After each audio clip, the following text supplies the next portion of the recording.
Valeria se despertaba todos los días a las 5:30 de la mañana, incluso cuando llovía a cántaros o cuando el insomnio le robaba el descanso. Tomaba su café negro sin azúcar, se vestía con la misma sencillez elegante de siempre y tomaba el autobús abarrotado en dirección al centro de la ciudad. Trabajaba como asistente administrativa en una multinacional de consultoría, donde nadie conocía su apellido ni se preocupaba por saberlo. A sus 32 años, era eficiente, organizada y nunca llegaba ni un minuto tarde. Hacía más de lo que su función exigía, asumía tareas que los demás descartaban y, aún así, era tratada como una sombra. Sus colegas fingían no verla. Los jefes la llamaban únicamente para exigirle, nunca para agradecerle. Ella sonreía con cortesía, incluso cuando oía risas apagadas a sus espaldas o cuando le decían que se bajara con la basura de la sala de reuniones, como si fuera parte del servicio de limpieza. Aquella lunes lluvioso, todo pareció aún más cruel. Al llegar, le informaron que tendría que reorganizar sola los archivos físicos del 9º piso, un sótano abandonado de papeles mohosos, ignorado por años por la gerencia. Era una tarea que no formaba parte de su función, pero la solicitud vino en tono de orden, directamente de la supervisora de RRHH frente a otros empleados. Ya que no tienes mucho que hacer, aprovecha para sentirte útil, ¿no, Valeria?, dijo, con una sonrisa sarcástica. Risas acompañaron la frase como banda sonora. Valeria simplemente asintió con la cabeza, sin replicar, y subió las escaleras con la mirada fija en el suelo. Era así todos los días, pequeñas humillaciones escondidas bajo el velo de la informalidad. Pero ese día en particular, sentía un peso en el pecho que no sabía explicar, como si algo estuviera a punto de cambiar para siempre. 3 horas después de sumergirse sola entre cajas polvorientas y reportes de años olvidados, Valeria fue llamada con urgencia a la sala de la directiva. Sus dedos estaban sucios de polvo, su cabello atado con un lápiz improvisado, y su rostro denunciaba el cansancio de quien no había parado ni para almorzar. Cuando entró en la sala, sintió las miradas frías de la gerente financiera, del coordinador de operaciones y de la supervisora de RRHH, todos reunidos como jueces ante un acusado. La acusación era absurda. Decían que había accedido a archivos confidenciales y difundido información fuera de la empresa. Sin ninguna explicación, sin oportunidad de defensa, solo la orden directa: estaba despedida por ruptura de confianza. Valeria se quedó inmóvil por un instante, tratando de entender si aquello era un malentendido. Cuando intentó defenderse, fue interrumpida con frases cortas y secas, como si su voz fuera una molestia. La supervisora simplemente extendió una caja de cartón vacía y dijo: «Tienes 15 minutos para recoger tus pertenencias». Valeria caminó de regreso a su mesa como quien carga un cuerpo a cuestas. No lloró, no gritó. Guardó sus pocos objetos, una taza con flores pintadas a mano, un portarretratos con la abuela fallecida y el cuaderno donde anotaba todo con obsesiva dedicación. Al salir no hubo despedidas, nadie levantó la vista.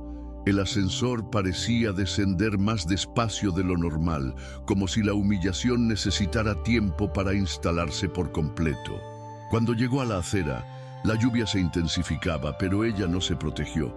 Caminó hasta la parada de autobús con la caja en brazos y el alma entumecida.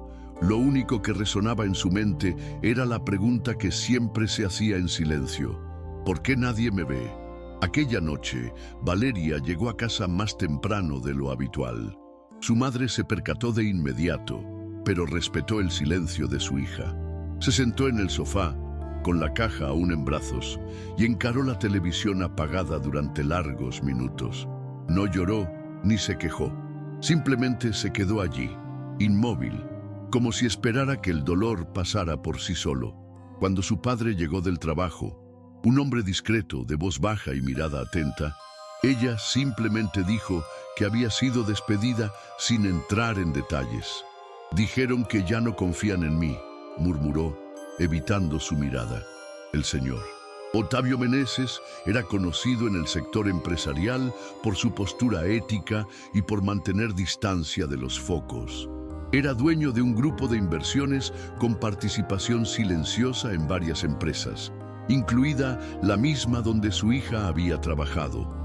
Pero Valeria nunca usó su nombre, nunca quiso favores. Él lo sabía y lo respetaba. En aquella madrugada, sin embargo, Otavio no durmió. Rebuscó documentos, revisó informes, accedió a cámaras internas a las que pocos tenían autorización. Valeria no lo sabía, pero desde el inicio él seguía a distancia la rutina de la empresa en la que su hija intentaba crecer por mérito propio. Había observado en silencio cada una de las injusticias con la esperanza de que ella pudiera vencer por sí sola.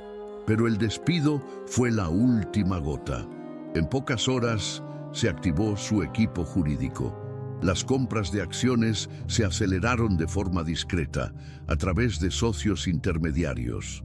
Se programaron reuniones en oficinas privadas y se firmaron contratos con cláusulas silenciosas de transición de poder. En menos de una semana, la empresa ya no pertenecía a los antiguos dueños. Y nadie, ni siquiera Valeria, tenía idea de la tormenta silenciosa que estaba a punto de barrer aquel edificio de vanidad y arrogancia. El lunes siguiente, Valeria recibió una llamada inesperada de la propia empresa. La voz era formal, fría, pero con un tono curioso de urgencia. La señorita Valeria Meneses está siendo invitada a presentarse hoy a las 14h en la sede. Se trata de una reunión extraordinaria, dijo la mujer al otro lado de la línea. Valeria casi colgó en el acto, pensando que era algún tipo de broma de mal gusto. Pero la insistencia y el uso del apellido que casi nadie allí conocía dejó una incomodidad en el ambiente. Llegó a la recepción con pasos firmes, pero por dentro temblaba. El guardia, el mismo que una semana antes ni siquiera le había dirigido la mirada, ahora la guiaba con cortesía hasta el piso 18, uno de los pisos ejecutivos a los que ella nunca había soñado llegar. Mientras subía en el ascensor espejado, el corazón de Valeria latía tan fuerte que apenas oía los pisos pasar. Al salir, vio rostros conocidos, todos con la expresión tensa, algunos pálidos. Ejecutivos y gerentes estaban sentados en silencio en una sala acristalada. Ella entró sin saber qué hacía allí. Nadie la saludó, nadie sonrió. Todos parecían haber visto un fantasma. La puerta se cerró detrás de ella y el sonido de los tacones sobre el piso de madera cesó. De repente, una nueva figura entró en la sala. Otavio Meneses. Solo entonces Valeria lo comprendió todo. Su padre, con traje oscuro y rostro inescrutable, caminó hasta el extremo de la mesa, abrió una carpeta con papeles y pendrives y comenzó a hablar con una calma que cortaba el aire. Dijo que era el nuevo controlador de la empresa, que había asumido el cargo de presidente interino tras una serie de adquisiciones silenciosas. Los rostros en la mesa empezaron a cambiar de color. Luego mostró fragmentos de audios y videos grabados por cámaras internas, revelando conversaciones irrespetuosas, insultos explícitos y decisiones manipuladas que perjudicaron no solo a Valeria, sino a otros empleados también. Frases como, ella no tiene perfil para crecer aquí, es muy básica, y vamos a darle servicio de limpieza para ver si aprende su lugar, resonaron en la sala, sin que nadie pudiera esconderse. Los autores de esas palabras intentaron justificarse, balbuceando algo, pero Otavio los silenciaba con hechos. Presentó además pruebas de que la acusación contra Valeria había sido fabricada para justificar su despido, simplemente por no someterse a la jerarquía oculta de la oficina. Uno a uno, los ejecutivos fueron invitados a renunciar, bajo amenaza de exposición pública y acciones legales. Valeria, inmóvil en la sala, observaba todo con un nudo en la garganta. No sabía si se sentía vengada, humillada otra vez o protegida por primera vez en años. Cuando su padre la miró y dijo simplemente, ahora te toca a ti, fue como si el suelo cambiara bajo sus pies. El silencio fue roto solo por su respiración entrecortada. Ella no dijo nada en ese momento. Solo contuvo las lágrimas, levantó la cabeza y se dio cuenta de que esta vez todos la estaban mirando. La semana siguiente, la noticia ya recorría los pasillos. Valeria Meneses era oficialmente la nueva directora ejecutiva de la empresa. Muchos empleados no sabían cómo reaccionar. Algunos murmuraban, otros fingían sorpresa, pero la mayoría simplemente observaba en silencio, esperando ver en qué terminaría todo. Ella no asumió el cargo con alarde. No hubo fiesta ni discursos teatrales. En la mañana del lunes, entró al edificio vistiendo la misma ropa sobria de siempre, saludando a todos con un discreto gesto de cabeza. La diferencia era que, esta vez, todos respondían. Algunos se ponían de pie al verla pasar. Otros evitaban el contacto visual, avergonzados. A las 10 de la mañana, convocó una reunión general en el auditorio de la empresa. Los empleados bajaron poco a poco, aún desconfiados, algunos con miedo de lo que vendría. Cuando Valeria subió al escenario improvisado, el silencio fue absoluto. Respiró hondo, miró a todos y comenzó a hablar con la voz firme de quien conoce ese entorno mejor que nadie. Sé exactamente cómo es trabajar aquí sin ser visto. Yo viví eso durante años y sé lo que es ser tratado como si se valiera menos de lo que se es. Eso se acabó hoy. Su discurso no fue ensayado ni político, era real. Contó brevemente lo que había vivido allí. Sin nombres, sin acusaciones directas, pero con la verdad de quien lleva cicatrices. Dijo que no deseaba venganza, sino transformación. Que su misión era garantizar que nadie más pasara por lo que ella pasó. Presentó el nuevo código de conducta, un canal anónimo para denuncias y una política clara de valorización profesional basada en el mérito, no en la apariencia o afinidad. Pidió que todos fueran parte del cambio y aseguró que los primeros pasos ya estaban en marcha.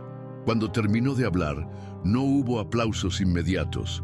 Lo que se oyó fue un silencio profundo, de esos que preceden a algo importante.